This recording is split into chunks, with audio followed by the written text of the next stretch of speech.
नमस्कार, मैं अनीता चौधरी और न्यूज़ अड्डा इंडिया पे आप सभी का स्वागत है। जय भारत, जय हिंद।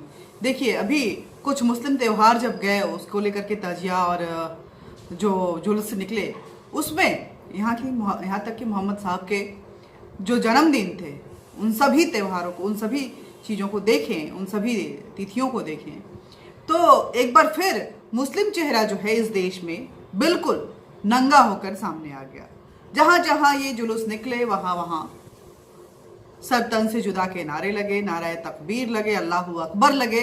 चाहे वो गुजरात हो, चाहे राजस्थान हो, चाहे बिहार हो या देश का कोई अन्य स्थान, यहाँ तक कि उत्तर प्रदेश में भी खूब लगे। हालांकि उत्तर प्रदेश में इन नारों के लगने के बाद कार्रवाई भी जबरदस्त हुई, लेकिन बाकी राजस्थान में या गुजरात में क्या एक्शन लिया गया अभी तक पता नहीं चल पाया है, कुछ भी समझ में नहीं आया है।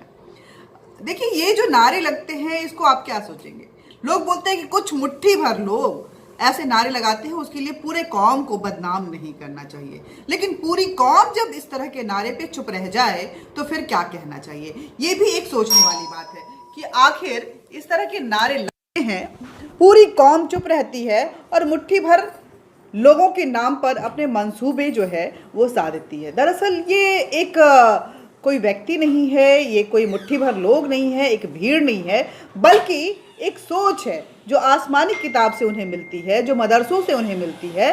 और उसके बाद इस सोच के साथ बचपन से लेकर के बड़े होने तक जिस तरह की परिवेश में वो बड़े होते हैं, जिस सोच को लेकर के बड़े होते हैं, उन्हें हिंदुस्तान और हिंदुस्तान की संस्कृति, इस भारत की संस्कृति, इस भारत के लोग उन्हें अपना दुश्मन लगते हैं। वो बात बात में सर तन से जुदा देकर एक ऐसा माहौल खड़ा करना चाहते हैं जिससे ऐसा लगे कि वो बहुत आक्रामक हैं और आप डर के रहें।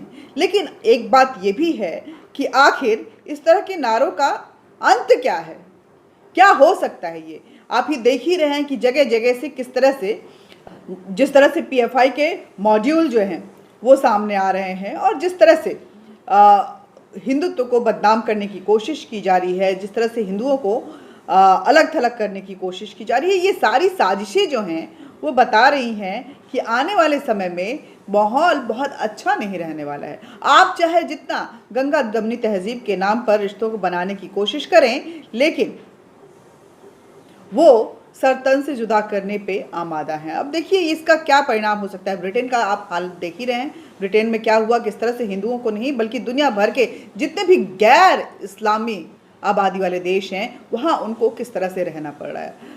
लंदन की अगर बात करें, इंग्लैंड की बात करें, ब्रिटेन की बात करें, तो वहाँ क्रिश्चियन जो है माइनॉरिटी में चले गए हैं और पूरी तरह से आप देखेंगे तो कब्जा जो है वो इस तरह के लोगों का हो गया है, वहाँ पे इस्लाम का हो गया है और वो अपनी मनमानी करते रहते हैं। यदि अपनी मातृभूमि में अपनी मूल की संस्कृति को बचाना होगा तो इस डाटा को जरूर देखिए।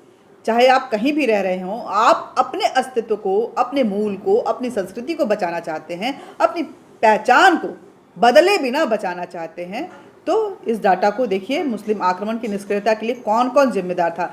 लंदन में जो कुछ भी है, लेकिन लंदन की हालात क्या हैं?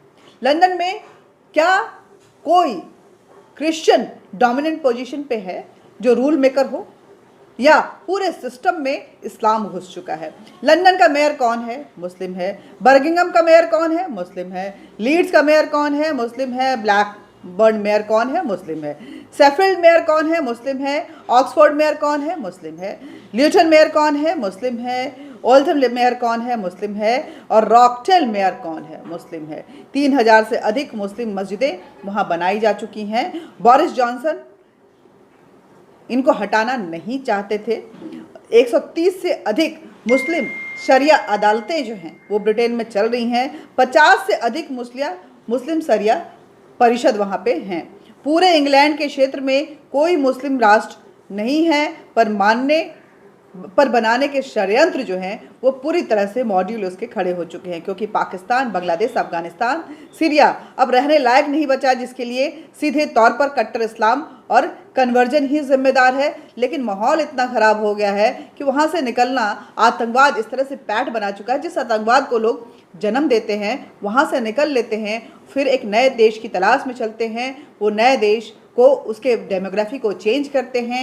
वहाँ पे इस्लाम धीरे धीरे घुसेड़ना शुरू करते हैं। उसके बाद शरिया कानून आ जाती है, शरिया अदालतें आ जाती हैं, शरिया परिषद आ जाता है और उसके बाद देश शरिया में तब्दील होने लगता है, इस्लामिक माहौल जो है बनने लगता है। अकेले लंदन में मुस्लिम महिलाएं जो हैं 78% काम नहीं कर रही हैं और मुफ्त लाभ जो है आवास योजना और बाकी चीज़ों का उठा रही हैं। मुस्लिम पुरुष जो हैं वो 63% हैं, काम नहीं करते हैं और मुफ्त के लाभ और आवास जो है बाकी का वहाँ के जो पॉलिसीज़ हैं उसका फ़ायदा उठा रहे हैं। मुस्लिम परिवारों में 6 से 8 बच्चों की मुफ्त सुविधाएं आवास में स्थानांतरित करने की योजनाएं जो हैं इनकी तरफ से पेश की जा चुकी है।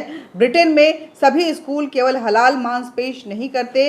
यह लक्ष्य भी 6.6 करोड़ की आबादी से ही महज 40 लाख मुसलमानों ने हासिल कर ली। अगला शिकार आपका देश हो सकता है। इस देश में इस तरह के कानून को बचने से, इस तरह के परिवेश को बनने से, इस तरह के इस्लामिक कट्टरपंथ को पनपने से रोकना होगा। रोकेगा कौन? रोकेंगे हम और हमारे वो मुस्लिम भाई भी जो अपने बच्चों को इस तरह के कट्टरपंथता के माहौल से बाहर रखना चाहते हैं, आतंकवाद और दंगों से दूर रखना चाहते हैं। लेकिन क्या ऐसा हो सकता है? क्योंकि मैंने देखा है कि जितने पढ़े लिखे मुसलमान उतने ही अंदर से कट्टर। शायद कुरान यही बताता है कि आप जितना हमें पढ़ेंगे आप उतने कट्टर और उतने फैसिस्ट होते जाएंगे। आप अपने बच्चों की परवाह नहीं करेंगे, आप अपने घर की परवाह नहीं करेंगे, आप अपने देश की परवाह नहीं करेंगे, अपने समाज की परवाह नहीं करेंगे। आप इस्लाम के नाम पर वो माहौल खड़ा करेंगे जहां सिर्फ खून खराबा, द्वेष, रंजिश, नफरत और आतंक का माहौल पैदा होता है। जय हिंद, जय भारत। मिलते रहेंगे और बातचीत का हमारा आपका ये सिलसिला हमेशा इसी तरह से जारी रहेगा। लेकिन हमारे चैनल न्यूज़ अड्डा इंडिया को ज़्यादा से ज़्यादा सब्सक्राइब कीजिए, हमें लाइक कीजिए, बेल बटन दबा दीजिए ताकि नोटिफिकेशन आप तक पहुंचता रहे। और इस बदलते डेमोग्राफी में, क्योंकि हमारे देश का भी 28 में से लगभग 14 राज्य जो है वो मुस्लिम बाहुल हो चुका है। सीमावर्ती इलाका पूरी तरह से मुस्लिम बाहुल हो चुका है। अपने देश को कैसे बचाना है ये सिर्फ सेना की जिम्मेदारी नहीं है, सरकार की जिम्मेदारी नहीं है, बल्कि आपकी और हमारी भी जिम्मेदारी है। जय हिंद, जय भारत।